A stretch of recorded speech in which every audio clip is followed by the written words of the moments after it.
বিসমিল্লাহির রহমানির রহিম। পরম করুণাময় মেহেরবান আল্লাহর নামে। ومن أحسن قولا ممن دعا إلى الله وعمل صالحا وقال إنني من المسلمين.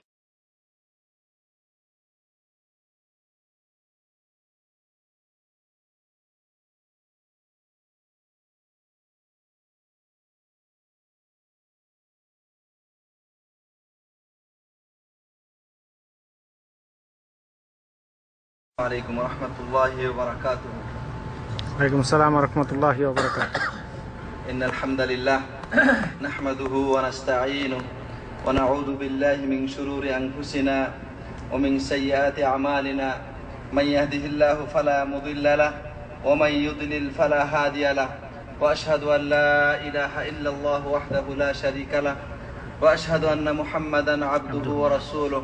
أما بعد فإن خير الحديث كتاب الله وخير الهدي هدي محمد صلى الله عليه وسلم وشر الأمور محدثاتها وكل محدثة بدعة وكل بدعة ضلالة وكل ضلالة في النار. ثم أما بعد فأعوذ بالله من الشيطان الرجيم. بسم الله الرحمن الرحيم. يا أيها الذين آمنوا أطيعوا الله وأطيعوا الرسول وأولي الأمر منكم. আলহামদুলিল্লাহ, প্রথমে আমরা প্রশংসা আদায় করি সেই মহান রব্বুল আলামিনের, যিনি আমাদেরকে আজ একটি গুরুত্বপূর্ণ সময়ে রাতের অধিকাংশ প্রহর শেষ হওয়ার পরে মিলিত হওয়ার সুযোগ ও তৌফিক করে দিয়েছেন। অতঃপর আমরা দুরূদ ও সালাম পেশ করছি আমাদের প্রিয় রাসূল, শেষ নবী, শ্রেষ্ঠ নবী মুহাম্মদ মুস্তাফা সাল্লাল্লাহু আলাইহি ওয়াসাল্লাম, যিনি আমাদেরকে দ্বীনের সঠিক পথ বলে দিয়ে ইসলামকে পরিপূর্ণরূপে পেশ করে দিয়ে আল্লাহর মহান বন্ধুর সান্নিধ্যে গমন করেছেন। তিনি তার পরিবারবর্গ, সাহাবায়ে কেরাম, কিয়ামত পর্যন্ত যারা সঠিকভাবে তাদের অনুসরণ করে চলে তাদের সকলের প্রতি শান্তির ধারা, অগণিত ধারা বর্ষিত হতে থাকুক। সম্মানিত বন্ধুগণ, আমি আল্লাহ রাব্বুল আলামিনের এই শুকরিয়া আদায় করার পরে আপনাদের শুকরিয়া আদায় করছি যে আপনারা দীর্ঘ সময় ধরে এখানে অপেক্ষা করছেন আমার জন্য। অনাকাঙ্ক্ষিত দেরি হওয়ার জন্য আমি আপনাদের কাছে ক্ষমা প্রার্থী। প্রয়োজন ছিল আরো অনেকক্ষণ আগে পৌঁছার, কিন্তু আলহামদুলিল্লাহ শেষ পর্যন্ত আল্লাহ আমাকে নিয়ে এসেছেন, আপনাদের সাথে মিলিত হওয়ার তৌফিক এবং সুযোগ দিয়েছেন। এজন্য আমি নিজেও আল্লাহ রাব্বুল আলামিনের কাছে আরেকবার শুকরিয়া জানাচ্ছি, বলছি আলহামদুলিল্লাহ। আলহামদুলিল্লাহ। সম্মানিত উপস্থিতি, আমরা সামাজিক জীব। সমাজ মানুষ দ্বারাই গঠিত হয়। পশু পাখির যে সমাজ এবং অন্যান্য সৃষ্টির যে সমাজ, সেই সমাজের সাথে মানুষের সমাজের কিন্তু বিশাল পার্থক্য আছে। আল্লাহ রাব্বুল আলামিন আসমান এবং জমিনের ভিতরে যত কিছু আছে এই সব কিছুকে সৃষ্টি করেছেন তার ইবাদত করার জন্য। আর এই বস্তুগুলো, এগুলির কর্ম বা কাজ নির্ধারণ করে দিয়েছেন, যে কাজ বা কর্মটা খেদমত হিসেবে, সার্ভিস হিসেবে ব্যবহার হবে শুধু মানুষের জন্য। অর্থাৎ এই সারা পৃথিবীতে যা কিছু আপনি দেখছেন তার সব কিছু আল্লাহ তাআলা আপনার এবং আমার জন্য, অর্থাৎ আপনার এবং আমার খেদমতের জন্য তৈরি করেছেন।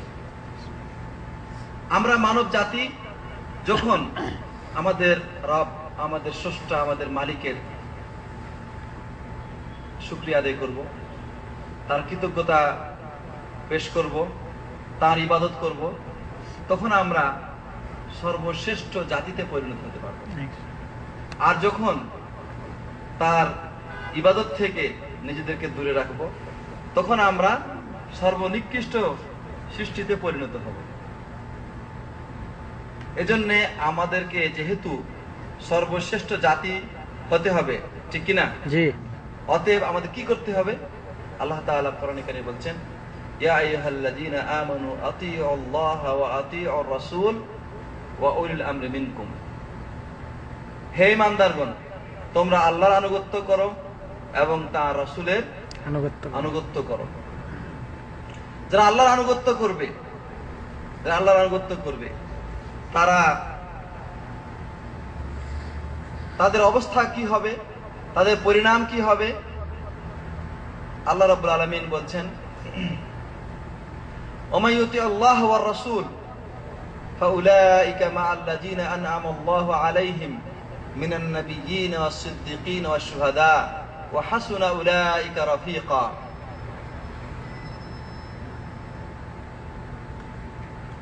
আল্লাহ রাব্বুল আলামিন তাদের পরিণাম সম্পর্কে বলছেন, ওমাইয়াতুল্লাহ ওয়ার রাসূল, যারা আল্লাহ এবং তার রাসূলের আনুগত্য করে, আল্লাহ এবং রাসূলের আনুগত্য করে, তাদের অবস্থান, তাদের ঠিকানা কোথায় হবে, কোন জায়গা হবে, কার সাথে তারা থাকবে, আল্লাহ সূরা নিসার মধ্যে এই কথাটা উল্লেখ করেছেন। আচ্ছা, এরকম যদি হয় যে এই কিলো খামসা অফিসে এদেশের বাদশাহ আগমন করেছেন, আর ওই বাদশাহ যে চেয়ার, ওই চেয়ারের পাশে আপনাকে বসতে দেওয়া হয়েছে, কেমন লাগবে? হ্যাঁ, অনেক কল্পনাতীত কথা না? জি জি। আর যদি এরকম হয়, ওই যে বড় দেশ, বড় মাতব্বর, ওই দেশের যে প্রেসিডেন্ট, তার কাছে যদি হয়, ও ভাববে যে আমার জীবন ধন্য। মানুষ দুনিয়াতে একজন সম্মানিত মানুষের কাছে বসতে পেলে কত খুশি হয়, নিজে কত সৌভাগ্যবান মনে করে। তখন লোকেরা কানা ঘুষা করে, কি এরে এখানে বসতে দিল কি জন্য, কি ব্যাপার, কি হয়েছে, বলে না? বলবে তো এটা। এই তো আমাদের ভিতরে অনেকে এরকম মন্তব্য করবে। কেউ বলবে যে হঠাৎ করে হয়ে গেছে, কেউ বলবে যে ওর সাথে মনে হয় কোনো ঘনিষ্ঠতা ছিল, কেউ হয়তো বলবে যে কোনো সুপারিশের মাধ্যমে হয়েছে, কোনো না কোনো মানুষ মন্তব্য করা শুরু করবে। মানুষ দুনিয়াতে সম্মানিত মানুষের কাছে অবস্থান করতে পারলে সুখী হয়, আনন্দিত হয়।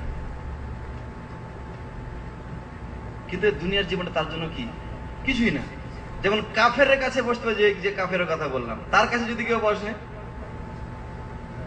যে মুমিন, সে সন্তুষ্ট হবে না, ঠিক কিনা? মুমিন সন্তুষ্ট হবে না, কিন্তু যারা তাদের মতোই বলা যায়, তাদের হয়তো সন্তুষ্ট হবে। কারণ মুমিন কোন সময় কোন কাফেরের সাথে বন্ধুত্ব করতে পারে না। আল্লাহ তাআলা কোরআনে এখানে বলেছেন, ইয়া আইয়ুহাল্লাযীনা আমানু লা তাত্তাখিযু আদুওয়ি ওয়া আদুওয়াকুম আউলিয়া। হে ঈমানদারগণ, তোমরা আমার বন্ধু, আমার শত্রু এবং তোমাদের শত্রু, আমার শত্রু এবং তোমাদের শত্রুকে বন্ধু রূপে গ্রহণ করো না। যারা ইয়াহুদ, যারা খ্রিস্টান, যারা অগ্নিপূজক, যারা হিন্দু, তারা কি আমাদের বন্ধু? না, তারা আমাদের শত্রু। তারা আমাদের শত্রু, আর শত্রু কোনদিন বন্ধু হতে পারে না। এই জন্য আল্লাহ তাআলা তাদের সম্পর্কে সতর্কবাণী করে উল্লেখ করেছেন, লাতাজিদান্না আশাদ্দান নাসি আদাওয়াতান লিল্লাযীনা আমানুল ইয়াহুদা ওয়াল্লাযীনা আশরাকু। যারা ইহুদি এবং যারা মুশরিক, যারা মূর্তি পূজক, যারা হিন্দু, তারা এবং যারা ইহুদি, তারা সবচাইতে কঠোর বা কঠিন শত্রু কাদের? লিল্লাযীনা আমানু, যারা ঈমানদারদের। সুতরাং ওরা কোনোদিন কি হতে পারে না? বন্ধু হতে পারে না, ঈমানদারদের বন্ধু হতে পারে না। এই জন্য ওরা যাতে করে বন্ধু না হতে পারে, আমি যেন ওদের পথে কোনো সময় না চলি, এই জন্য আল্লাহ রাব্বুল আলামিন আমাকে তার কাছে দোয়া করতে বলেছেন। দেখুন, আমি একটা কথা সবসময়, একটা হাদিস সবসময় বলি। রাসূল সাল্লাল্লাহু আলাইহি ওয়াসাল্লাম হাদিসটা বলেছেন যে দুনিয়া, ধন সম্পদ, টাকা পয়সা, এটা এমন একটা বস্তু যা আল্লাহ রাব্বুল আলামিন যাকে পছন্দ করেন তাকে দেন, যাকে পছন্দ করেন না তাকেও দেন। কিন্তু ঈমান, ইসলাম একমাত্র তাকেই দেন যাকে আল্লাহ তাআলা পছন্দ করে। যাকে আল্লাহ তাআলা মহব্বত করেন তাকে আল্লাহ রাব্বুল আলামিন দ্বীন দান করেন, ইসলাম দান করেন। আর এদের ভিতর থেকে যারা আরেকটু অগ্রসর হয় অর্থাৎ জ্ঞান শিক্ষা লাভ করে তাদেরকে আল্লাহ তাআলা আরো বেশি ভালোবাসেন। মাইয়ুরিদিল্লাহু বিহি খাইরান ইউফাক্কিহু ফিদ্দীন, আল্লাহ যার কল্যাণ চান তাকে দ্বীনের জ্ঞান দান করেন।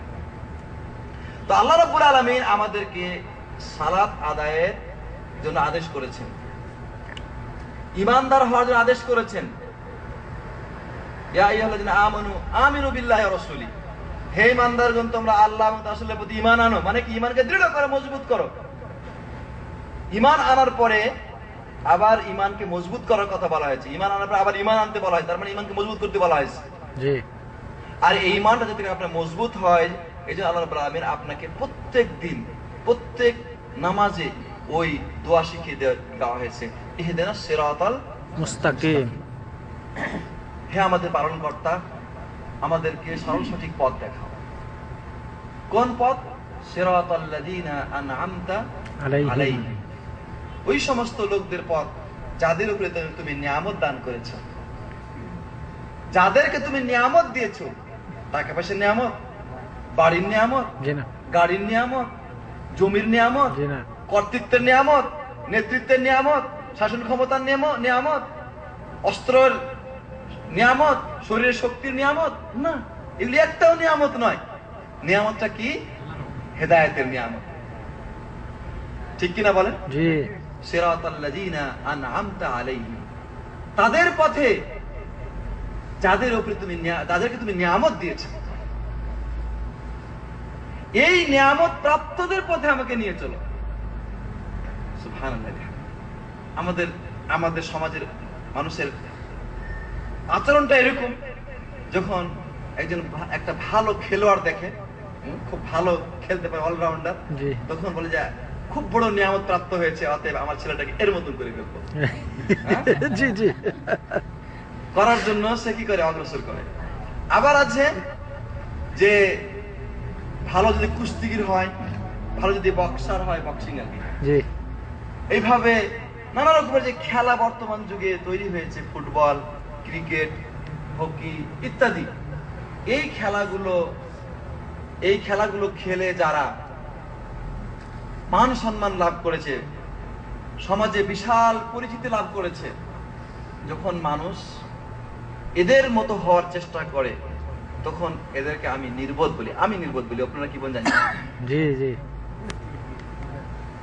কারণ প্রত্যেক দিন নামাজে আমি পড়ি সিরাতাল্লাযীনা আন'আমতা আলাইহিম, আল্লাহ তুমি আমাকে সেই পথে নিয়ে চলো যাদের উপরে তুমি নিয়ামত দান করেছো, যাদেরকে তুমি নিয়ামত দিয়েছো, তাদের পথে। এটা তো তাদের পথ নয়।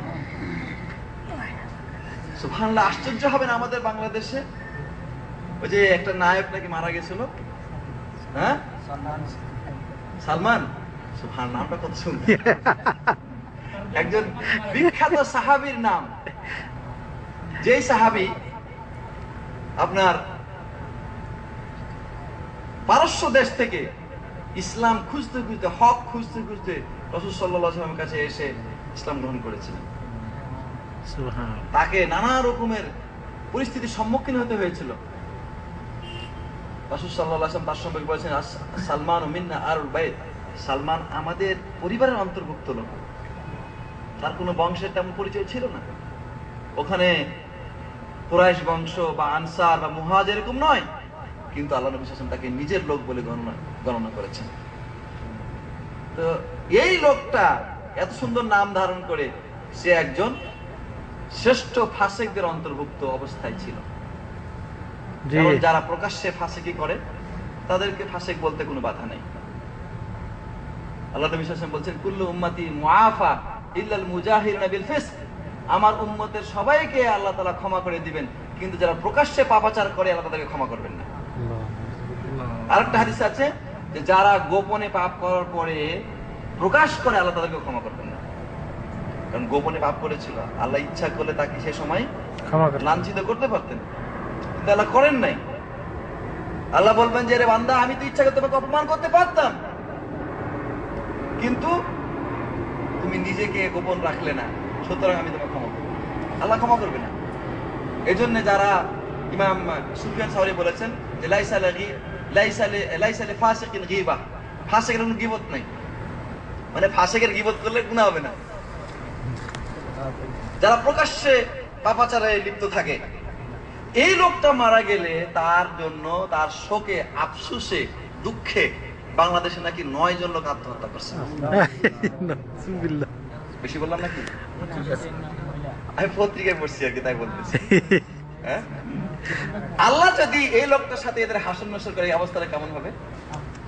হ্যাঁ, অথচ নামাজে বলছে সিরাতাল্লাযিনা আনআমতা আলাইহিম, তাদের পথে যাদের উপরে আপনি নিয়ামত প্রেরণ করেছেন, যাদেরকে নিয়ামত দিয়ে আপনি নিজের নৈকট্যশীল বান্দাদের অন্তর্ভুক্ত করেছেন, সেই পথে আমাকে নিয়ে চলেন।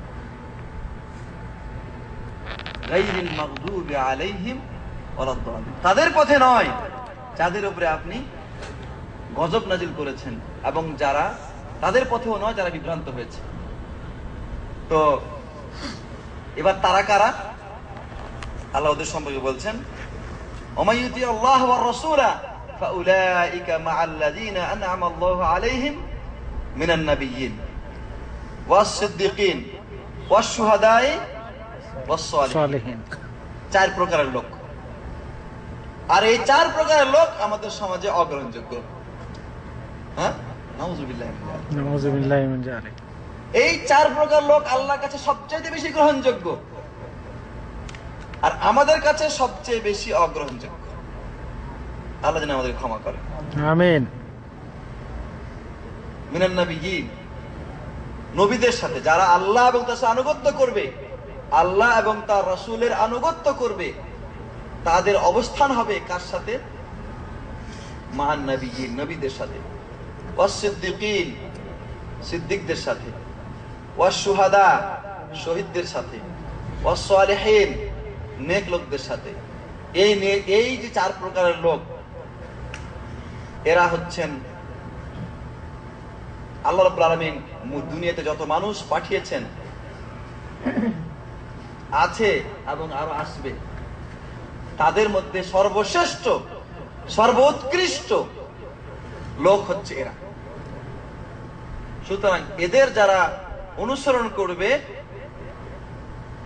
তারা দুনিয়াতেও শান্তি লাভ করবে, আখিরাতেও শান্তি লাভ করবে। এই জন্যে আমরা দেখেছি পূর্ব যুগের সালাফুস সালেহিন যারা ছিলেন, তারা এই দুনিয়াতে শান্তি লাভ করেছেন এই সমস্ত লোকদের গ্রুপের অন্তর্ভুক্ত হওয়ার কারণে, অর্থাৎ আল্লাহ এবং রাসূলের আনুগত্য করার কারণে।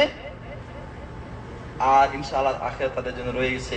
কারণ সাহাবায়ে কেরামের ব্যাপারে আমরা অনেক জানি যে অনেককেই আল্লাহ নবী সাল্লাল্লাহু আলাইহি ওয়াসাল্লাম দুনিয়াতে জান্নাতের সার্টিফিকেট দিয়েছিলেন, কিন্তু তাদের এই জান্নাতের এই সার্টিফিকেট পাওয়া, ঘোষণা পাওয়া তাদেরকে আত্ম অহমিকায় নিমজ্জিত করে নাই, অহংকারের মধ্যে তারা পড়ে নাই, বরং তারা আরো বিনয়ী হয়েছে, আরো নম্র হয়েছেন, আর আল্লাহর আরো বড় আবেদ হয়েছেন।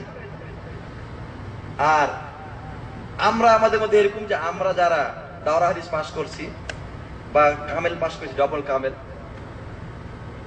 আমাদের এলেমের এত তেজ এবং এত জোশ যা আমাদের সামনে আর মানুষ থাকে না। কেউ যদি আমাদের কাছে কোনো কিছু জিজ্ঞাসা করে, বেয়াদবি করে, কথা মানুষ তো বেয়াদবি করবে, তাহলে আমরা তাকে এমন ভাবে ভর্ৎসনা করি, তিরস্কার করি, সে জীবনে যে তার দিন শিখতে না আসে। বুঝতে পারছেন তো? জি জি জি। আপনি আমাদের যারা দাবি করি আমরা যে আমরা সেই রাসূলকে অনুসরণকারী, যখন আমরা তাদের পথে চলি বা তাদের কাছে যাই কোনো কিছু জিজ্ঞাসা করতে, ওরা আমাদেরকে এইভাবে বলে, তুমি কোরআন হাদিস কি বুঝো? তুমি কোরআন হাদিস কি পড়েছো, কি বুঝো? আরে বাবা, বুঝি না বলি তো আপনার কাছে বুঝতে আসছি, আপনি বুঝাই দিবেন না? আপনি ধমক দিয়ে আমাকে খেদাই দেন, তাহলে আমি শিখবো কোথায়? জি, সমস্যা হয়েছে এই জায়গাতে। এই হজের মৌসুমে যখন মদিনায় ছিলাম ডিউটিতে আপনার হাজিদের, তখন মসজিদে নববীর বাইরে যে ছাতাগুলো আছে, ছাতার নিচে বসে দর্শ দিতাম। 10 জন অপেক্ষা করতেছি, এক ইউনিভার্সিটির ছাত্র আমার সাথে আসছে দেখা করার জন্য। পরে তার সাথে আমি এবং আমার পাশে আরো কয়েকজন ছিল, মুসাফা করলাম। তো আমাদের পাশেই 2 জন হাজী সাহেব আছেন, চিনে তাদেরকে, পরিচয় হয়নি। ওদের সাথে মুসাফা করার জন্য যখন এই যুবক হাত বাড়িয়েছে, একজন মুসাফা করলো, একজন মুসাফা করলো না, আরে হাত টেনে নিল। আমি বললাম যে আপনি মুসাফা করলেন না, তার ছেলেটার সাথে মুসাফা করেন। যে না, ও এক হাতে মুসাফা করছে, মুসাফা করা চলবে না, এক হাতে মুসাফা করা যাবে না, করবে না মুসাফা। পরে আমি জিজ্ঞাসা করলাম যে হাই সাহেব, ব্যাধি মাফ করবেন, আপনি কি নাম, কোথায় বাড়ি, কি করেন? তো বলছে যে আমি অমুক মাদ্রাসার মুহাদ্দিস। আরে বাপরে, মেজাজটা গেল খারাপ হয়ে। আমি বললাম যে সাধারণ একজন মানুষ যদি হয় তাহলে এই আচরণ করলে সেটা গ্রহণযোগ্য হতো। যদি বলতে আমি তাবলিগ জামাতের আমির, আমি কিছু বলতাম না, কারণ তাবলিগ জামাতের আমির যারা তারা বেশিরভাগ জাহেল, বেশিরভাগ ইল্লা মাশাআল্লাহ। কারণ উনি যদি ওই 40 দিনের চিল্লায় যদি 5 বার 10 বার যায়, অথবা জীবন আপনার কি বল বছর চিল্লায় যায়, তাহলে উনি আমির হয়ে যেতে পারে। উনি বহুবার চিল্লায় গেছেন, এলেম লাগবে না, কোন হাদিস তেমন পড়া লাগবে না, তাবলিগের বইগুলি ঘাটাঘাটি করে মোটামুটি মাশাআল্লাহ তুমি পড়ে ফেললে হয়ে যাবে, চিল্লা দিলেই চলে বেশি। তা আমি তাকে বললাম যে এই মসজিদে রাসূলুল্লাহ সাল্লাল্লাহু আলাইহি ওয়াসাল্লামের এই মসজিদে একজন লোক এসে পেশাব করে দিয়েছিল, সাহাবায়ে কেরাম তাকে ধমকিয়েছিল, রাসূল সাল্লাল্লাহু আলাইহি ওয়াসাল্লাম তাকে ধমকাতে দেন নাই, বরং নিষেধ করেছেন তোমরা ধমকায় না। কে ছিল সেটা? বেয়াদব ছিল, জানতো না কেন বেয়াদব হয়েছে। আচ্ছা, একজন মানে জেনে শুনে কি বেয়াদবি করে? জি না, যারা জেনে শুনে বেয়াদবি করে তাদের মতো বেয়াদব দুনিয়াতে আর কেউ নাই, ওরা ইবলিসের ছোট ভাই। কিন্তু বেয়াদবি অনেক সময় হয়ে যায়, এসে যায় অসতর্কতার কারণে। এই জন্য তো মুমিন আরেক মুমিনকে ক্ষমার দৃষ্টিতে দেখবে, এই কারণে যে সে ইচ্ছা করে আমার সাথে আচরণ করে নাই, এটা তার প্রতি ভালো ধারণা রাখবে এবং তাকে ক্ষমা করবে। এই জন্য আল্লাহ তাআলা বলছেন ফামান আফা ওয়া আসলাহা ফাজরুহু আলাল্লাহ, যে ব্যক্তি ক্ষমা করে দেয় এবং মীমাংসা করে ফেলে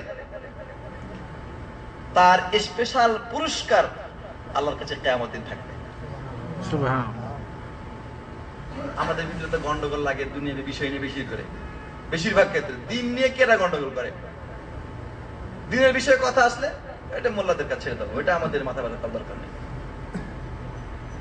তো এই গন্ডগোলের সময় একজন আরেকজনের প্রতি এমন ভাবে রেগে যায়, তার সাথে কথাবার্তা বন্ধ হয়ে যায়, সালাম কালাম বন্ধ হয়ে যায়, উঠা বসা বন্ধ হয়ে যায়। কিন্তু রাসূল সাল্লাল্লাহু আলাইহি ওয়াসাল্লাম বলছেন যে কারোর সাথে যদি 3 দিনের বেশি বিনা কারণে কথাবার্তা বন্ধ রাখে, তার আমল আল্লাহর কাছে উঠবে না, পৌঁছবে না। প্রত্যেক বৃহস্পতিবার এবং সোমবার বান্দাকে ক্ষমা করা হয়, বান্দার আমল আল্লাহর কাছে পেশ করা হয়, কিন্তু বলা হয় যে ওই দুইজনের আমল আমার কাছে নিয়ে আসিও না যতক্ষণ তারা মীমাংসা করবে। হ্যাঁ, তো যারা গন্ডগোল করে মীমাংসা করে না তাদের কিন্তু খুব খারাপ পরিণতি আছে। এই জন্য মীমাংসা দুনিয়াতে করে নেওয়া ভালো। তো আমি ওনাকে বললাম, ওই মুহাদ্দিস সাহেবকে বললাম যে এই মসজিদের ভিতরে রাসূল সাল্লাল্লাহু আলাইহি ওয়াসাল্লামের সাথে কত মানুষ কত রকমের বেয়াদবি করেছেন,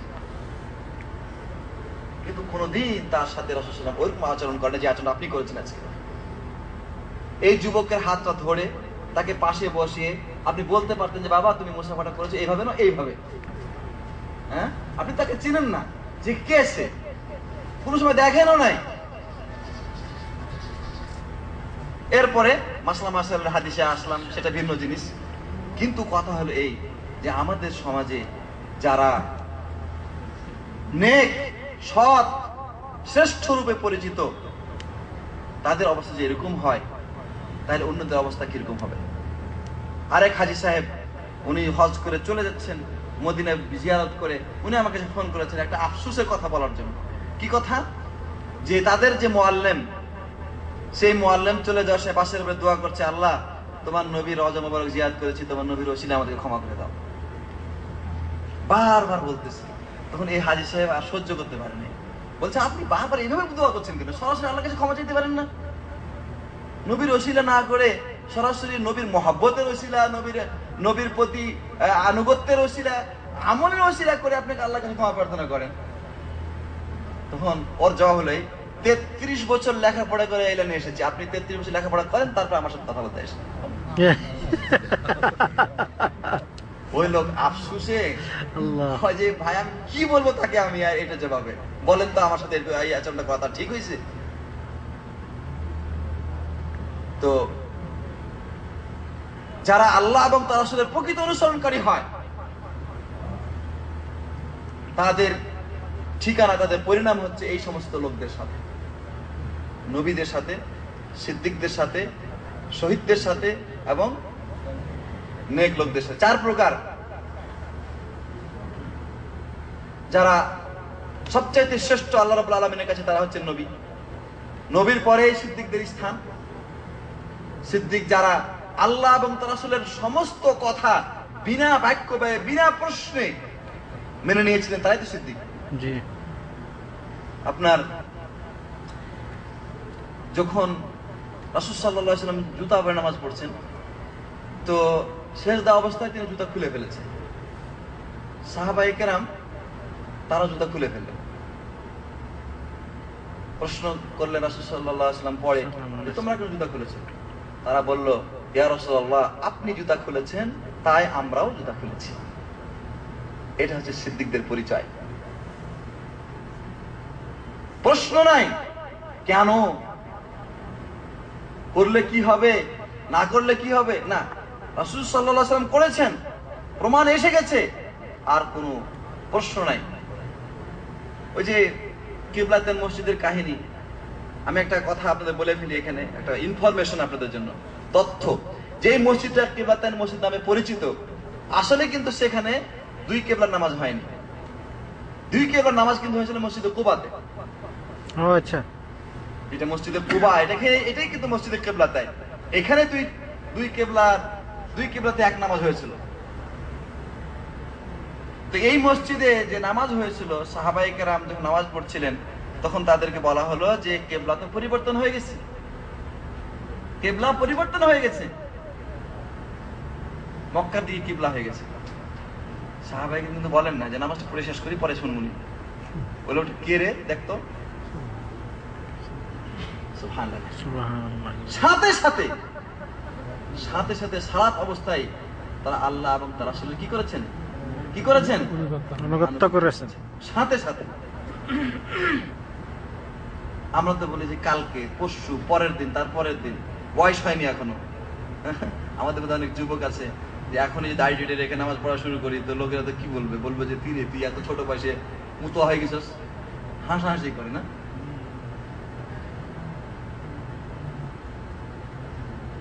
তো এটা কি আল্লাহ এবং তার রাসূলের যারা আনুগত্য করে তাদের পরিচয়? জি না, কখনোই নয়।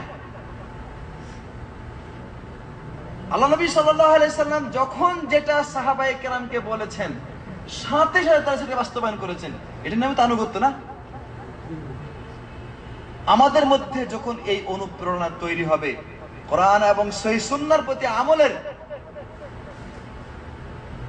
তখনই আমরা এই 4 শ্রেণীর লোকদেরকে আমরা পেয়ে যাব ইনশাআল্লাহ। এই 4 শ্রেণীর লোক বেশি পছন্দনীয় নাকি রাজা, বাদশা, প্রেসিডেন্ট, প্রধানমন্ত্রী, আমির, ওমারা এরা বেশি পছন্দনীয়? প্রশ্নই ওঠে না। এই 4 শ্রেণীর লোকেরা বেশি পছন্দনীয়। আল্লাহকে যেটা পছন্দনীয় আমাদের কাছে সেটা পছন্দনীয়। এজন্য ইয়া আইয়ুহাল্লাযীনা আমানু আতিউল্লাহ ওয়া আতিউর রাসূল, কোনো প্রশ্ন করা চলবে না। আল্লাহ এবং রাসূলের আনুগত্য একনিষ্ঠভাবে বিনা বাক্য ব্যয়ে করতে হবে। আপনারা প্রশ্ন করবেন, আল্লাহ এবং রাসূলের আনুগত্য আমরা কিভাবে করবো? আল্লাহকে তো আমরা দেখি না, আর রাসূল তো নাই আমাদের ভিতরে। হ্যাঁ, আল্লাহ এবং রাসূলের আনুগত্য করার পদ্ধতি হচ্ছে আল্লাহর কোরআন এবং রাসূল সাল্লাল্লাহু আলাইহি ওয়াসাল্লামের কি হাদিস। আল্লাহ তাআলা কোরআনে কারীমে বলেছেন, ফাইন তানাযাতুম ফি শাইইন ফারুদ্দুহু ইলাল্লাহি ওয়ার রাসূল, তোমরা যদি কোনো বিষয়ে মতভেদ করো তাহলে সেটা সমাধান করবে আল্লাহ, সমাধানের জন্য প্রত্যাবর্তন করবে আল্লাহর কাছে এবং তার রাসূলের কাছে। কিভাবে? তারাকতু ফীকুম আমরাইন লান তাদিল্লু মা তামাসসাকতুম বিহিমা কিতাবুল্লাহি ওয়া সুন্নাহ, আমি তোমাদের মাঝে 2টো জিনিস রেখে যাচ্ছি, ততক্ষণ পর্যন্ত তোমরা পথভ্রষ্ট হবে না সঠিক পথ থেকে বিচ্যুত হয়ে অন্য পথে যাবে না, গুমরাহের পথে যাবে না, যতক্ষণ তোমরা ওই দুটোকে আঁকড়ে ধরে থাকবে। একটি হচ্ছে কিতাবুল্লাহ, আল্লাহর কিতাব, আরেকটি হচ্ছে কি রাসূলুল্লাহ সাল্লাল্লাহু আলাইহি ওয়াসাল্লামের সুন্নাত বা হাদিস। তাহলে আল্লাহর কিতাব ও রাসূলুল্লাহ সাল্লাল্লাহু আলাইহি ওয়াসাল্লামের হাদিস, এটাই হচ্ছে মানুষের বিভ্রান্তি থেকে বাঁচার অন্যতম মাধ্যম। এই জন্যে আল্লাহ এবং তার রাসূলের আনুগত্য আমাদের একনিষ্ঠভাবে যেমন করতে হবে, আরেকটা কথা কিন্তু এখানে রয়ে গেছে। আমি যে আয়াতটা পাঠ করেছিলাম, ওয়া উলিল আমরি মিনকুম, তোমাদের যারা উলুল আমর অর্থাৎ তোমাদের শাসক, তাদের আনুগত্য করা। এখানে কিন্তু উলিল আমর বলতে কিন্তু এখানে আমরা 10 জন লোক, 10 জন লোকের মধ্যে একজন নেতা, এটা কিন্তু উদ্দেশ্য না। ব্যাপকভাবে, যদিও এটা একটা ছোট গোষ্ঠী বা ছোট সমাজ, কিন্তু আল্লাহ তাআলা এখানে উদ্দেশ্য করেছেন যারা শাসক গোষ্ঠী তারা।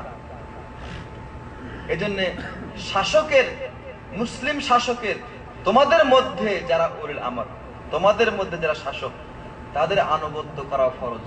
তবে তাদের আনুগত্য হতে হবে আল্লাহ এবং রাসূলের আনুগত্যের কি ভিতরে, তত্ত্বাবধানে, তাদের আন্ডারে। অর্থাৎ তারা যদি এমন কিছু বিষয় আনুগত্য করতে বলে যেখানে আল্লাহর আনুগত্য নাই, রাসূলের আনুগত্য নাই, অথবা বিষয়টা আল্লাহর আনুগত্যের বাহিরে, রাসূলের আনুগত্যের বাহিরে, তাদের নাফরমানি, তাই ওই অবস্থায় আনুগত্য করা যাবে না। এই জন্য আল্লাহ নবী সাল্লাল্লাহু আলাইহি সাল্লাম বলেছেন, লা তাআতা লি মাখলুকিন ফি মাসিয়াতিল খালিক, স্রষ্টার নাফরমানি করে কোন সৃষ্টির আনুগত্য করা চলবে না। মুসলিম শাসক হচ্ছে দেশের জন্য, মুসলিম শাসক হচ্ছে দেশের জন্য আল্লাহর ছায়ার মতো। আল্লাহ নবী সাল্লাল্লাহু আলাইহি ওয়াসাল্লাম বলছেন, আস-সুলতানু জিল্লুল্লাহ, সুলতান হচ্ছে মানে অর্থাৎ শাসক হচ্ছে আল্লাহর ছায়া, মানুষের জন্য আল্লাহর ছায়া। ছায়া যেমন রোদ থেকে, বৃষ্টি থেকে, বিভিন্ন অপছন্দনীয় বস্তু থেকে মানুষকে রক্ষা করে, ঠিক তেমনি ভাবে সুলতান মানুষকে, প্রজা থেকে রক্ষা করে। আল্লাহ নবী সাল্লাল্লাহু আলাইহি ওয়াসাল্লাম বলছেন যে মান আহানাহু আহানাহুল্লাহ, যে ব্যক্তি সুলতানকে, শাসককে অপমান করবে, আল্লাহ তাকে অপমান করবে না। রাসূল সাল্লাল্লাহু আলাইহি ওয়াসাল্লাম আরো বলেছেন যে মান আতাআনি ফাকাদ আতা আল্লাহ, যে আমার আনুগত্য করবে সে আল্লাহ আনুগত্য করবে। ওয়া মান আসানি ফাকাদ আসাল্লাহ, যে আমার নাফরমানি করবে সে আল্লাহর নাফরমানি করবে। ওয়া মান আতাআল আমিরা ফাকাদ আতাআনি, যে আমিরের আনুগত্য করবে সে আমার আনুগত্য করবে। ওয়া মান আসাহু ফাকাদ আসানি, যে তার নাফরমানি করবে সে আমার নাফরমানি করবে। রাসূল সাল্লাল্লাহু আলাইহি ওয়াসাল্লাম তাদের আনুগত্য করতে বলেছেন যে তুমি যেটা পছন্দ করো সেক্ষেত্রেও, যেটা পছন্দ করো না সেক্ষেত্রেও। অর্থাৎ এমন বিষয় জুলুম করছে আপনার প্রতি, কিন্তু সেক্ষেত্রে তার কথা মেনে চলতে হবে, তার কথা শুনতে হবে, তার বিরুদ্ধে করা চলবে না, নাফরমানি করা চলবে না, তার বিরুদ্ধে বিদ্রোহ ঘোষণা করা চলবে না। তবে হ্যাঁ, যদি আপনাকে সে আল্লাহ এবং রাসূলের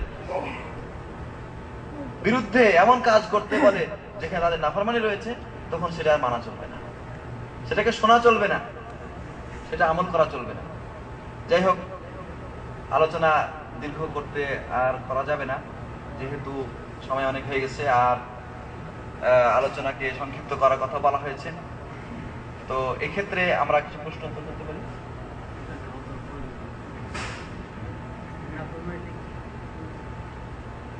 নাফরমানি হচ্ছে যে আপনাকে এমন বিষয় আদেশ করবে যেখানে প্রকাশ্য ক্ষেত্রে আল্লাহ এবং রাসূলের নাফরমানি রয়েছে, অর্থাৎ আল্লাহ যেটা করতে বলেছে সেটা আপনাকে, যেমন ধরেন যে আপনাকে সুদ খেতে বলছে, ঘুষ খেতে বলছে, আপনাকে নামাজ পরিত্যাগ করতে বলছে, শিরক করতে বলছে, ইত্যাদি বিষয় যেগুলো আপনাকে করতে বলবে সেক্ষেত্রে আপনি করবেন না, সেক্ষেত্রে আপনি আল্লাহ তার রাসূলের আনুগত্য করবেন এবং এক্ষেত্রে তাদের নাফরমানি করবেন। কিন্তু এই কথা অর্থ এটা নয় যে তাদের বিরুদ্ধে বিদ্রোহ করে, এটা তারা এই কথা বলার কারণে বিদ্রোহ করে বিশৃঙ্খলা তৈরি করতে হবে সমাজে বা দেশে। বিশৃঙ্খলা আরেকটা বড় অন্যায়, কিন্তু আরেকটা বড় অন্যায়। আর বিশৃঙ্খলার মাধ্যমে মানুষ খুন হয়, মানুষের সম্পদের ক্ষতি হয়। এই যে বিভিন্ন দেশে মিছিল, তারপরে আপনার যে বিশৃঙ্খলা, ফাসাদ, এগুলির মাধ্যমে কিন্তু সমাজের কল্যাণ আসেনি। আল্লাহ নবী সাল্লাল্লাহু আলাইহি ওয়াসাল্লাম বলছেন যে কোন লাকাতলু মুমিনিন বিগাইরি হাক্কিন আহওয়ানু আলাল্লাহি মিন জাওয়ালিদ দুনিয়া, কোন মুমিনকে বিনা কারণে হত্যা করা আল্লাহর কাছে দুনিয়া ধ্বংস হওয়ার চাইতে বেশি কঠিন। দুনিয়া ধ্বংস করার চাইতে বেশি কঠিন, অর্থাৎ দুনিয়া ধ্বংস হয়ে যাক কোনো সমস্যা নাই, কিন্তু একজন মুমিন যেন বিনা কারণে খুন না হয়। হ্যাঁ, এটা কিন্তু কঠিন জিনিস।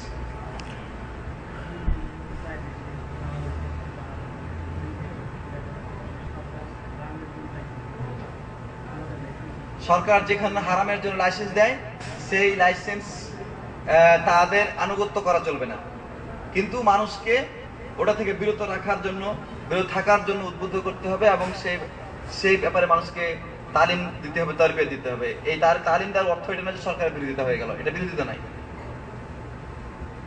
আচ্ছা, তো শেষ করার জন্য বারবার বলা হচ্ছে ইনশাআল্লাহ। আসলে ওই বিষয়টা আসলে অনেক বড় বিষয়, অনেক কথা আমি প্রস্তুত করেছিলাম যে বিষয়ে বলবো, কারণ বর্তমানে এই বিষয়টাই কিন্তু আমাদের সমাজে সবচেয়ে বেশি কঠিন। হ্যাঁ, কারণ আমরা সরকার নিয়ে বেশি সমস্যায় আছি আর কি। আর সরকার নিয়ে আমাদের ভিতরে যে সমালোচনা, এটা আরো বেশি সমস্যায় আছে আমরা নিজেরা। তো এই জন্য এই বিষয়ের উপরে আসলে দীর্ঘ আলোচনা হওয়া দরকার। আমি ভাবিনি যে এত জলদি সময় শেষ করে দেবো। যাই হোক, আল্লাহ তাআলার কাছে আমরা দোয়া করার পর আমরা যা বললাম, যা শুনলাম, যেন আমাদের মেনে চলার তৌফিক দান করেন। বিশেষ করে আল্লাহ এবং রাসূলের আনুগত্য যেন আমাদের সর্বক্ষেত্রে সবকিছুর উপরে আসে। দেখুন, সরকার, রাজনীতি, ক্ষমতা, এগুলি কিন্তু খুবই ছোট জিনিস, সেকেন্ডারি জিনিস, কিন্তু আপনার দৈনন্দিন জীবনের যে সমস্ত আমল তারা আপনাদের ফরজ করেছে, কিন্তু সবকিছুর উপরে। এই জন্য এই সমস্ত ক্ষেত্রে আল্লাহ এবং রাসূলের আনুগত্য করার বিষয়ে আপনি সঠিক হন, দৃঢ় হন, ইমানকে সংশোধন করে আমলকে বিদাতমুক্ত করেন, ইনশাআল্লাহ বাকিগুলো আল্লাহ তাআলা আপনার সংশোধন করে দেবেন ইনশাআল্লাহ। জাযাকুমুল্লাহ খাইর। সাল্লাল্লাহু নবিনা মুহাম্মদ ওয়া আলা আলিহি ওয়া সাহবিহি সাল্লাম। আসসালামু আলাইকুম। ওয়ালাইকুম আসসালাম। হজের যত বই হেরেম শরীফ। এবং আমার দাদা একটা ভালো আলেম ছিলেন, তবু তিনি হেরেম শরীফ করতেন। বড় আলেম, কিন্তু হেরেম শরীফ। তারপর তার নাম ছিল আব্দুল হামিদ, লোকে তাকে হামিদুদ্দিন বলতো, কোন তাকে আপত্তি করত। এবং কি বলবো, আল্লাহ তাকে রহম করুক, তার নাতনির নাম লিখেছে সিবিয়ান বিলদান। সাবি হচ্ছে বালক, তো কোনো মেয়ের নাম হইতে পারে। সিবিয়ান বালকের বহু বছর, অনেকগুলো বালক, একটা মেয়ের তো নাম হইতে পারে। তারপরে মেয়ের নাম লিখেছে আম্বিয়া, নবীর 1 বছর নবী, আর বহু বছর আম্বিয়া। তাহলে এরা আলেমরা এদিকে খেয়াল করেন। এই যে সব জিনিসগুলো দেখার পর আমার মনে স্ট্রাইক করলো যে আমাদের আলেমরা এত বড় ভুল কেন? তার মানে তাদের এই ব্যাপারে তাদের কোনো গুরুত্ব নেই, আমার ব্যাপারে তাহকিক নাই, গুরুত্ব নেই। তারপর আল্লাহ সর্বত্র বিরাজমান, সব লোকে বলে, হিন্দুরা বলে সর্বত্র বিরাজমান। এখানে দেখলো আল্লাহ তো সর্বত্র বিরাজমান নয়, আর রহমান আল্লাহ আরশে ইস্তাওয়া, আল্লাহ আরশের উপর আছে। এবং হিন্দুরাও পর্যন্ত বলে ভগবান বৈকুণ্ঠ লোকে আছে, এবং তার প্রমাণ আছে। অবশ্য আমরা কোথায় থেকে নিলাম যে আল্লাহ সর্বত্র বিরাজমান? আর তো সর্বত্র বিরাজমান নয়, হিন্দুদের ভগবান সর্বত্র বিরাজমান থাকে। নাউজুবিল্লাহ, আমাদের আল্লাহ কি সর্বত্র বিরাজমান থাকবে? আমি হাম্মামে যাচ্ছি, আমি একটা পাপ কাজ করছি, সে আল্লাহ আমার সাথে আছে? নাউজুবিল্লাহ। তাহলে আল্লাহ যদি থাকলে আমরা ঠাকুর কেন? আকিদা কত খেলাম। তারপর আল্লাহ আকার না নিরাকার, আমাদের সমস্ত লোক বলল আল্লাহ নিরাকার। জি, সুবহানাল্লাহ, আল্লাহ নিরাকার। ইয়াদুহু, তার হাত আছে, পা আছে, চোখ আছে, হাঁটু আছে, পা আছে, আঙুল আছে, 5টা আঙুল কিয়ামতের দিনে কোন আছে না। তো এইগুলো তো আমাদের লোকের আলেমদের যে আমার বইটা কোনো প্রকাশ করে, তখন তো বংশের অনেক হানাফি আলেম আমার আপত্তিতে লাগিয়ে গেল। আহলে হাদিস পর্যন্ত অনেক লোক গ্রহণ করতে পারবে। তেমন ঠিক আছে, আপনার প্রতিবাদ থাকলে আপনারা দেন। এই জিনিসগুলো শুনিনি মানুষ, কিন্তু এগুলো তো হামেশা সৌদি আরবে কমন জিনিস। এই যে আল্লাহ সর্বত্র বিরাজমান নন, আল্লাহ আর রহমান, এগুলো তো কমন জিনিস, সবাই জানে। কেন আমার দেশে এগুলো খুব কঠিন কথা, অনেক বড় কথা। আল্লাহ জैसा है तैसा, আরে আল্লাহ कैसा है তো জানতে হবে আমাদের। আল্লাহ তো স্বরূপ যদি আমি না জানি, তার গুণাবলী যে না জানি, তাহলে ইবাদত করে কি মজা পাওয়া যাবে? যে আল্লাহর আমরা ইবাদত করছি, তার স্বরূপ, তার প্রকৃতি, তার গুণাবলী, এই সমস্ত আমাদের জানতে হবে, তবেই তো ইবাদতের মজা পাওয়া যাবে। আর আমরা নিরাকার বলে দিলাম, তাহলে কি হয়ে গেল? আল্লাহ বলছে যে এহসান হচ্ছে যে তুমি যখন নামাজ পড়বা তখন মনে করবা যেন আল্লাহ তোমাকে দেখছে, আর তুমি আল্লাহকে দেখছো। আর তুমি যদি আল্লাহকে দেখতে না পাও তো মনে করো যে আল্লাহ তোমাকে দেখছে। এহসান সূরা ওই জিবরিল হাদিসের খুব মশহুর কথা, কিন্তু আমাদের এই জিনিসগুলো আমরা দেশে থাকতে শুনি। আমাদের বাড়িতে এত বড় একটা আলেম খানদান, আমার দাদু বড় আমার আলেম, আমার আব্বা মক্কা ইউনিভার্সিটির প্রথম গ্রাজুয়েটের মধ্যে একজন আসছিলেন 45 বছর আগে। কিন্তু আমার দেশে আহলে হাদিস আর হানাফির মধ্যে কোনো তফাৎ নেই, আকীদাগত ভাবে সব এক। আহলে হাদিসরা একটু যদি তারা শেভ করে আর হানাফিদের মধ্যে শেভকে বোঝাতে পারে। এই জিনিসগুলো কিন্তু এলম নেই, এলমটা হচ্ছে আগে জিনিস, এলম। আচ্ছা, আমি তো আলেম নয়, আমি জেনারেল শিক্ষিত, পলিটিক্যাল সায়েন্স আলিগড় থেকে এমএ করেছি, বাংলা লিটারেচার নিয়ে আলিগড় থেকে পাস করেছি। আমি এখানে এসে বই লিখলাম, আমার বইটি সব জায়গায় কবর হয়েছে। ওজারাত তারবিয়া তালিম বলছে কি যেটা সব থেকে আফদাল আনসাব কিতাব তাদরিস জামিউল মারাহিল মাদ্রাসি। এটা কেন? পড়াশোনা, পড়াশোনা করতে হবে। পড়াশোনা এলেম ছাড়া কোনো গতি নেই।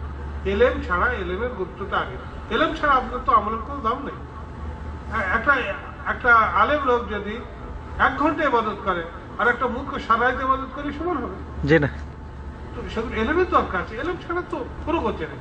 সেগুলো এলম শিখতে হবে। আর দুর্ভাগ্যের কথা, আমাদের মধ্যে এলম নেই।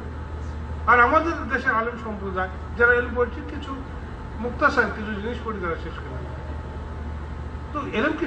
এলেমটা হচ্ছে আকীদা। আপনার রাসূলুল্লাহ সাল্লাল্লাহু আলাইহি ওয়াসাল্লাম 13 বছর এখানে আকীদার কথা বলেছে, তাওহীদের কথা বলেছে। আমাদের দেশে তাওহীদ সম্বন্ধে কোনো ধারণা নাই। একবার আমার মামার সাথে হজে আসলো একজন, বললো মুর্শিদাবাদের কোকিল কণ্ঠে। ঠিক আছে মামা, তাকে আমি মামা বললাম, তারপরে আপনি কি বললেন? আমি বলছি আমি তাওহীদের কথা বললে ঘন্টার পর ঘন্টা চালিয়ে দিই। আমরা তাওহীদের কথা তো আমি তো 10 মিনিট বেশি বলছি। কি ভাই, আপনি ঘন্টার পর ঘন্টা চালিয়ে দিবেন? আচ্ছা ঠিক আছে, বলেন তো তাওহীদের ডেফিনেশন কি? বলতে পারছেন? আচ্ছা, তাওহীদের শ্রেণী বিভাগ কি? রুবুবিয়্যাহ, উলুহিয়্যাহ, আসমা সিফাত, এগুলি সম্বন্ধে ধারণা বলছে না। তাহলে কি তাওহীদের উপর কথা বলবেন? তাওহীদের উপর কি কথা বলবেন? তারপর হাতে দেখি ভাগরে মামু, তোমার তো আমরা তো এইটু জানি। তুমি তো সাধারণ শিক্ষিত লোক, তোমাদের আলেমরা পর্যন্ত জানো না। আহলে হাদিসে তোমাদের যে বড় আলেম সে জানে না, তুমি তো জানার কথাই না। আমি তো জানতাম না, যদিও আমরা সেখানে খুব আলেম ঘরানার লোক, সেখানে ভালো ভালো হিন্দুদের কাছে আমি গিয়ে ইসলামের উপর ডিবেট করতাম। আমি জানিনি, যা বলতাম তাই মনে করছি যে খুব বড়। ক্লাসের মধ্যে 40টা হিন্দু ছেলে, 30টা মুসলমান, আমি তাদের রিপ্রেজেন্টেটিভ। আমার কোনো জ্ঞান ছিল না, তাওহীদ সম্বন্ধে আমার কোনো ধারণাই ছিল না। এখানে না এসে তখন তাওহীদ বুঝলাম যে তাওহীদটা কি বলে, আসমা সিফাত কি। আসমা সিফাত সম্বন্ধে আমাদের সাথে কোনো কথাই নেই। এই জিনিসগুলি যদি আমাদের না জানা যায়, তো আল্লাহর কাছে হাজার শুকর। আমি আর বেশি বাড়িতে যাচ্ছি না, আমার মানসিকভাবে একটু খুব মানে ইজি ফিল করছে। তো তাওহীদের সিফা যেগুলি জানতে হবে আর এলম জানতে হবে। এখানে প্রচুর বই পড়ানো হয়েছে, প্রচুর বই এখানে সাপ্লাই হয়েছে। মাশাআল্লাহ, আল্লাহর কাছে হাজার শুকর। এই যে কাসমুল জালিয়াত, প্রায় এই সৌদি আরবে প্রায় 190টা কাসমুল জালিয়াত হয়েছে, বেসরকারি সংস্থায় চলছে। আমাদের হিসাব মতো 190-এর বেশি হয়েছিল। তারা সমস্ত বেসরকারি পয়সায় বই বিক্রি করছে, বই বিলি করছে। আলহামদুলিল্লাহ, বড় কাজ হয়েছে। আজকে আপনারা যেখানে এসেছেন তো বক্তব্য জালিয়াতের গুণে। তো আমিও বক্তব্য মক্কার মধ্যে জড়িত আছি। যখন আমি তো রেগুলার ভাবে সেখানে যাইনি, যেহেতু আমি ওদেরকে বলেছি যে আমার লেখাপড়া নিয়ে খুব ব্যস্ত আছি। আমার এই বইটা বিভিন্ন ভাষায় তর্জমা হচ্ছে, বিভিন্ন জায়গা থেকে তলব আসছে। তো সেই নিয়ে আমি বই নিয়ে একটু ব্যস্ত আছি। আর লেকচার দেওয়াটা সবার দ্বারা সম্ভব নয়। ওই আলেমরা এ ব্যাপারে ভালো, তাদের কোয়ালিটি আছে, আমি দেখেছি, তাদের এই ব্যাপারটা ভালো আছে। আর আমরা এটা পারিনি, আমি লেখালেখি নিয়ে এখন ব্যস্ত আছি। সুতরাং আমি যখন একটা সাবজেক্টে যখন ধরি, তখন একটা সাবজেক্টের উপর কথা বলি। নেক্সট যদি কখনো সুযোগ আসে আমি কথা বলি। আমি বেশিরভাগ 3 থেকে 4টি জিনিস নিয়ে আমি আলোচনা করতে চাচ্ছি। তাওহীদ, শিরক, বিদআত আর মুসলিমের চরিত্র। ওইটাই সব থেকে আমার কাছে বেশি লাগে। আর দ্বীনুল মুআমালা, চরিত্রটাই হচ্ছে ইসলামের শব্দ। ইসলাম প্রচার হয়েছে তার চরিত্র। ইন্দোনেশিয়ায়, ফিলিপিনে, ওদিকে কোনোদিন ইসলামের অস্ত্র যায়নি, কাউকে হত্যা করেনি। অন্তত সেখানে সমস্ত দেশকে দেশ মুসলমান। কেন? চরিত্রের কারণে। সেই চরিত্র আমাদের মধ্যে হারিয়ে গেছে, আমরা অবক্ষয়ের পথে বলছি। আমাদের আত্মমর্যাদা থেকে আমরা বঞ্চিত হচ্ছি, সমস্ত দিক থেকে আমরা বঞ্চিত। আল্লাহর হচ্ছে না। আল্লাহর একটা হক আছে আর একটা বান্দার হক আছে। আল্লাহর হক তার ইবাদত করতে হবে। আল্লাহর হকে যদি ইবাদতের কম বেশি হয়, আল্লাহ সুবহানাহু ওয়া তাআলা তার নিজেকে মাফ করে দিতে পারেন। অথবা যদি ফরজ 100 টাকা ফরজ যদি আপনি আদায় করেন, তাহলে আপনার কাজ হয়ে গেল। ওই ফরজকে পূর্ণ করার জন্য নফল টেনে নিয়ে এসে আপনাকে পরিপূর্ণ করে দেওয়া হবে। এই জন্য নফল করতে হয়, পছন্দ করতে হয়। আর আখলাক যদি মানুষের খারাপ হয়ে যায়, আখলাকের কারণে সেটা কিয়ামতের হিসাব দিতে হবে। রোজ হাসরে গিয়ে সেই যখন মিজানে যখন বসবে তখন সবাই যার উপর যা অত্যাচার করেছেন, যার উপর জুলুম করেছেন, যাকে হত্যা করেছেন, সমস্তটা কিছু বলবে আমাকে দাও, আমাকে দাও। আমার কি দেবে তখন? মানুষ তো কিছু দেন না, তো খালি হাতে সব জুটবে। তখন আল্লাহ বিচার করবে যে ওদের আমল থেকে দাও। একটা লোকের পাহাড় সমান আমল, পাহাড় নিয়ে আসলো, একটা লোক বলে আমাকে 2 গাছ থাপ্পড় দিয়েছে, বলে আমার আয় ফেলেছে, বলে আমাকে বেড়েছে, ওই যে আমার স্ত্রীর ওপর ওরকম করে, তাহলে কি হবে? তুমি কি চাও? নেকি থেকে চাই। তো ওই লোকটা নেকি থেকে অত্যাচারিত তাকে দেওয়া হবে, মুসলিমকে দেওয়া হবে। এইভাবে দিতে দিতে তার পাহাড় সমান তার নেকিগুলি সব কমতে থাকবে, শেষ হয়ে যাবে। তারপরেও লোক এসে দাবি করে যে আমার তো কিছু আছে, পাওনা আছে, তাহলে কি করবো? ওর তো নাকি সব শেষ। তুমি তাহলে ইয়ে করো, ওর গোনাটা তুমি নেবে। তো ওই যাকে অত্যাচার করে তার গোনাটা ওকে দেওয়া হবে। গোনা বাড়তে বাড়তে এমন আকাশ পর্যন্ত যা ওই গোনার ভারে সে একবার জাহান্নামে হয়ে যাবে। সব থেকে মুফলেস ওই ব্যক্তি, মুফলেস। আর তো দূর মুফলেস, মুফলেস কে জানো? তো বলছে মুফলেস, সাহেবেরা বলছে মুফলেস ওই ব্যক্তি, মানে কবরদুক শূন্য বা ব্যাংকরাপ্ট ওই ব্যক্তি যার কোনো মজা করার কোনো উপভোগ নাই, যার সম্পদ নাই, যার কোনো অর্থ নাই, সেই মুফলেস। তো রসুল বলছেন মুফলেস আমাদের মধ্যে ওই লোকটা যে পাহাড় সমান আসমান সমান নেকি নিয়ে আসবে, আসমান সমান তার নেকিতে ভর্তি, রোজা, নামাজ, যাকাত, সাদকা সমস্ত নিয়ে আসবে। সে নেকিতে সবাইকে ঈর্ষা করবি, এত নেকি। তারপর যখন বিচার বসবে আল্লাহর সঙ্গে বিচার, সেখানে কোনো ঘুষ চলবে না, গলদ চলবে না। আল্লাহ ডাইরেক্ট করে এই তোমার কি হয়েছে, এটা এই তুমি এর কাজ করেছো, ঠিক আছে, সাথে সাথে বিচার হয়ে যাবে। সে তখন কি দেবো, ওই নেকি থেকে তাকে দেবে। আর নেকি ফুরিয়ে গেলে তাকে গোনার থেকে তার নেই, সে জাহান্নামে যাবে। এইটা ঠিক। তো কিয়ামতকে যদি কেউ ভয় করে, এই চিন্তা তাকে চিন্তা করতে হবে। وآخر دعوانا الحمد لله رب العالمين والصلاة والسلام على نبينا محمد। আমি আরো কিছুক্ষণ বাড়ি দিতে চাইছি, আমি কিন্তু মানুষ হবে ইনশাআল্লাহ পরে যদি দেখা হবে ইনশাআল্লাহ। যত নবী রাসূল পাঠিয়েছেন এই দুনিয়াতে, প্রত্যেক নবী চেষ্টা করেছেন তার উম্মতকে পরিশুদ্ধ করার জন্য। যে সকল আবর্জনা, যে সকল নাপাকি আকীদার দিক দিয়ে হোক, আমলের দিক দিয়ে হোক, উম্মতকে ঘেরাও করে নিয়েছিল, নবী তখনই আল্লাহ পাঠিয়েছেন যখন আল্লাহ ইরাদা করেছেন যে উম্মতকে আমি পরিশুদ্ধ করতে চাই। নবী করিম সাল্লাল্লাহু আলাইহি ওয়াসাল্লাম সম্পর্কে বেশ কয়েকটি আয়াতে আল্লাহ সুবহানাহু ওয়া তাআলা বলেছেন, ইয়াতলু কিতাব আল্লাহ। এই নবীর কাজ হচ্ছে আল্লাহর কিতাব পাঠ করে করে তোমাদেরকে শোনানো। ওয়া ইউআল্লিমুহুমুল কিতাব, কিতাব শিক্ষা দিবে তোমাদেরকে। ওয়া ইউযাক্কিহিম, এবং তোমাদেরকে পরিশুদ্ধ করবে। পরিশুদ্ধ এই শব্দটা বাংলা আমরা সবাই বুঝতে পারছি। এই পরিশুদ্ধটা দুদিক থেকে হতে পারে, এক বাহ্যিক আর এক আভ্যন্তরীণ। একজন মুমিনকে উভয় দিক থেকে পরিশুদ্ধ হতে হবে। যদি সে বাহ্যিক হয় আর অন্তর হলো না, তো সে মুমিনের খাতায় তার নাম লেখা হয় না। আর যে ভিতরগত হলো, বাহ্যিক হলো না, তাকেও কেউ দেখে মুমিন বলবে না, নাকি? দুটো দিক দিয়ে তাকে পরিশুদ্ধ হতে হবে। যদি মুখে বললাম অন্তরে মানলাম না, সেই ভাষা ব্যবহার করেছে কোরআনে মোনাফিক হিসাবে, আর বিশ্বাস করেছি কিন্তু উপর দিয়া এর কোনো প্রমাণ নাই, সেটাও দোষী সাব্যস্ত।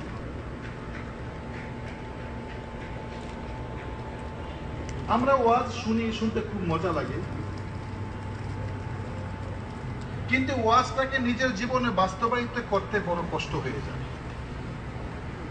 কিন্তু যতক্ষণ পর্যন্ত মনে রাখবেন যে ওয়াজ আমরা শুনেছি এ শুধু কানের মধ্যে থাকবে আর আমলে আসবে না, এই গলার নিচে ঢুকবে না, এই ওয়াজ ওই ব্যক্তির জন্য কাল কিয়ামতের দিন তার বিরুদ্ধে ওকালতি করবে, নাকি না?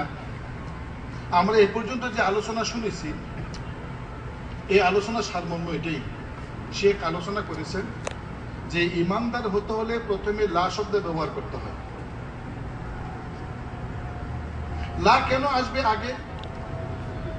এই জন্য আসবে আগে যে মানুষ নোংরা হয়ে যায়, মানুষ অপবিত্র হয়ে যায়, আগে তাকে পবিত্র করতে হবে, অর্থাৎ তার ভিতরে যে সকল নোংরামি আছে ওগুলিকে আগে বের করতে হবে।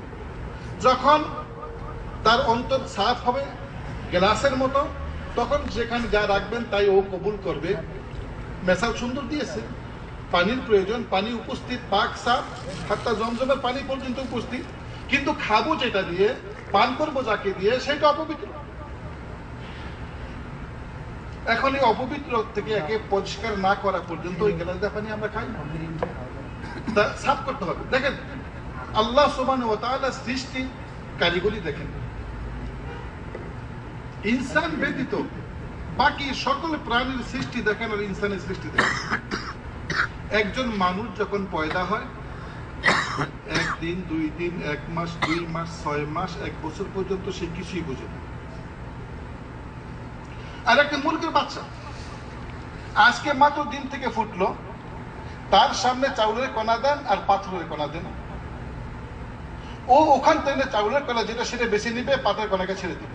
জি, খেয়াল করেছেন না? জি, একই রকম দেখতে, আকারে একই রকম, কিন্তু এই মুরগির বাচ্চাটি যে আজকে এইমাত্র ফুটলো তার বাচ্চাদের ডিম থেকে, এই মুরগির বাচ্চাটি পর্যন্ত কণাটাকে চিনতে পারছে যে এটা কণা, এটা আমার খাদ্য নয়, এটা চাউল, এটা আমার খাদ্য। চিন্তা করেছেন আল্লাহর হিকমত সৃষ্টির? অথচ ইনসান 1 দিন 2 দিন 1 মাস 2 মাস না কেন? একে আল্লাহ চাচ্ছেন সুন্দর করে তৈরি করতে, বিলকুল পাক সাফ থাকবে, ওর মধ্যে যা কিছু তুমি পয়দা দিবে তা ও গ্রহণ করবে। আর ওই মুরগির বাচ্চার সঙ্গে সঙ্গে কিছু নিয়ে আসছে বলেই তো সে পার্থক্য করতে পারছে ভালো মন্দ কিনা। আর ইনসান নিয়ে আসতে পারে না, ইনসানকে দিতে হবে, তাকে দিতে হবে, সে নিয়ে আসেনি, রেডি নিয়ে আসেনি। তো দেওয়াটা আলোচনার সারমর্ম যে ছিল আজকে, যে আমরা দিতেছি ভুল, আমরা দিতেছি ভুল, আমাদের দেওয়াই ভুল। পরিশুদ্ধ হবে যার মাধ্যমে উহাই নোংরা হয়ে আছে। তো বলছিলাম যে কথাটা, যে পরিশুদ্ধ হওয়া নিজেকে বাহ্যিক দিক দিয়ে এবং আন্তরিক দুনো দিক দিয়ে আপনাকে খেয়াল রাখতে হবে। মানুষ, আমরা অনেক ওয়াজ বসে শুনতেছি, কিন্তু আমরা কি এখানে কেউ আছি এমন যে এই ওয়াজকে আমার জীবনের মধ্যে ফিট করার চেষ্টা আমরা কখনো করেছি? জি না। যে কি বলছেন কোরআন, কি বলছেন হাদিস, কি বলতেছেন উলামায়ে কেরাম, এটা কি এই জিনিস যে শুনলাম আর ছেড়ে দিলাম না, এই মোতাবেক আপনাকে প্রস্তুতি নিতে হবে, আপনার জীবনকে এই মোতাবেক সাজাইতে হবে। ডাক্তারের কাছে যখন যাই কোনো রোগ নিয়ে, ফোড়া নিয়ে গেছি, হাত লাগানো যায় না, কোন ব্যক্তি ফোড়ার কাছে হাত নিয়ে আসলে লাফ দিয়ে উঠি, না না ধরো না, ধরো না, তাই না? বাঁচতে চেষ্টা করি। কিন্তু বাবা মা যে আমাকে আপন মনে করে, সবচেয়ে বেশি আপন যে আমার, সে বলছে বাবা এমন করলে তো হবে না, তোমার এই ফোড়ার ভিতরে প্রয়োজন আছে, রক্ত দূষিত হয়ে গেছে, এখানে পুজ আছে, তোমাকে এই পুজ বাইর না করা পর্যন্ত তুমি সুস্থ হবে। সুতরাং তোমাকে একটু ত্যাগ স্বীকার করতে হবে, দাঁত মুখ খিটে তোমাকে থাকতে হবে। ডাক্তার এটাকে ফাড়বে, ফাইরা তোমার এর ভিতরে যে প্রয়োজন আছে, যে দূষিত রক্ত আছে, ও তোমার থেকে বের করবে। এইটুক যদি তুমি বরদাস্ত করতে না পারো, তো তুমি সারাক্ষণ সারা জীবন এই দূষিত রক্ত নিয়ে তুমি চলে বেড়াবে। এই দূষিত রক্ত পচতে পচতে তোমাকে কি করবে, শেষ পর্যন্ত ক্যান্সারের রূপ নিবে। তখন দেখা যাবে এই ফোড়া কাটলে হবে না, তোমার পুরো হাত কাটতে হবে, তোমার পুরো পা কাটতে হবে। কি ঠিক কি ঠিক না? জি। তো কি করবে এখন? যে ছোট থাকতেই কিছুক্ষণের জন্য একটু সহ্য করে হলো আমাকে হাত বাড়াই দিতে হবে ডাক্তারের কাছে, যে ডাক্তার সাহেব আমি সইতে পারছি না। কিন্তু বহু দূরের চিন্তা যখন আমি করি, তখন আমাকে বাধ্য করে শোয়াই। দূরের চিন্তা কি? আমার জীবনটা সুন্দর হওয়া। আমার জীবনটা সুন্দর হওয়ার ব্যাপারে যখন চিন্তা করি, তখন আমার মন বলে যে আপনি নেন, যা খুশি তাই করেন, আমার ভিতর থেকে দূষিত রক্ত কি করেন, বের করে দেন। তো আমরা সর্ব অবস্থায় দোষী কিনা, নাকি না?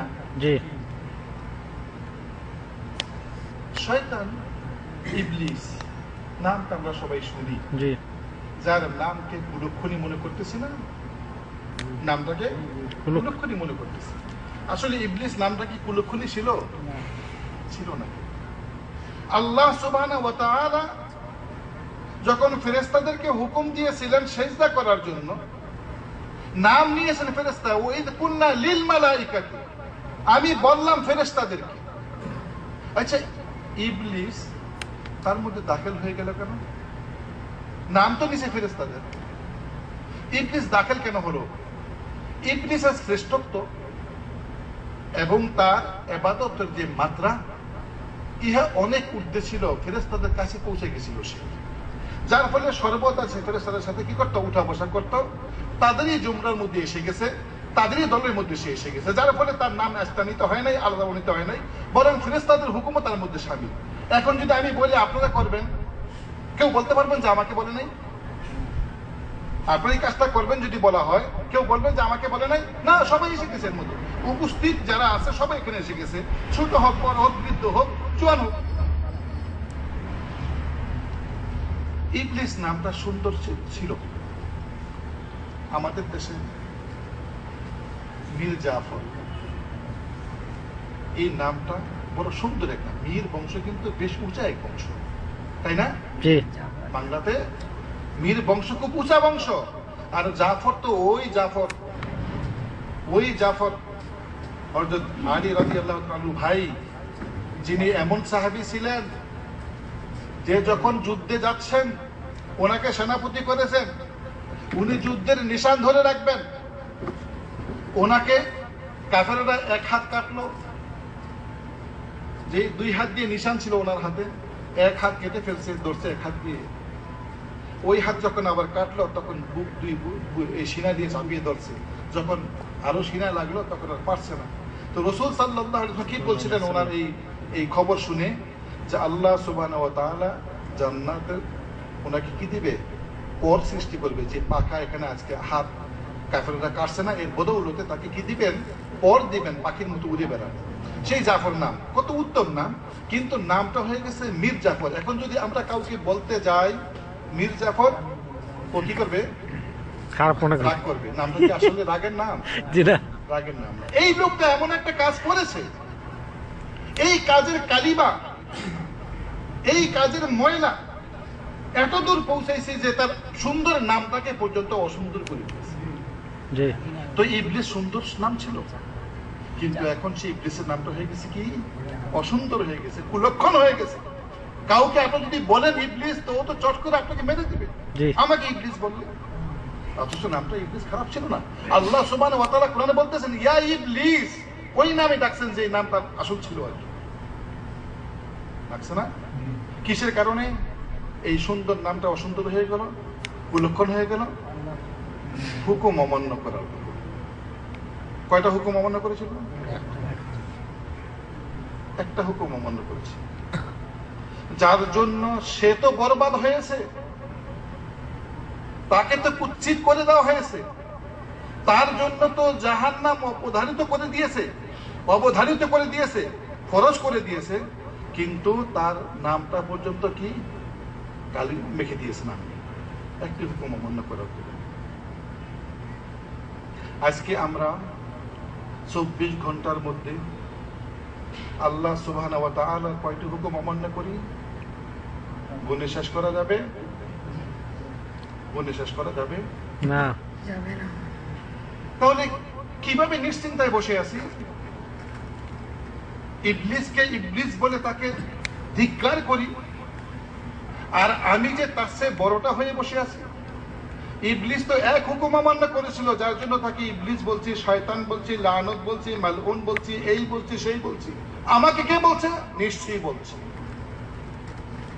আমাকে অবশ্যই বলছে, কেন বলবে না? কি আল্লাহ অপারগ হয়ে গেছেন নাকি?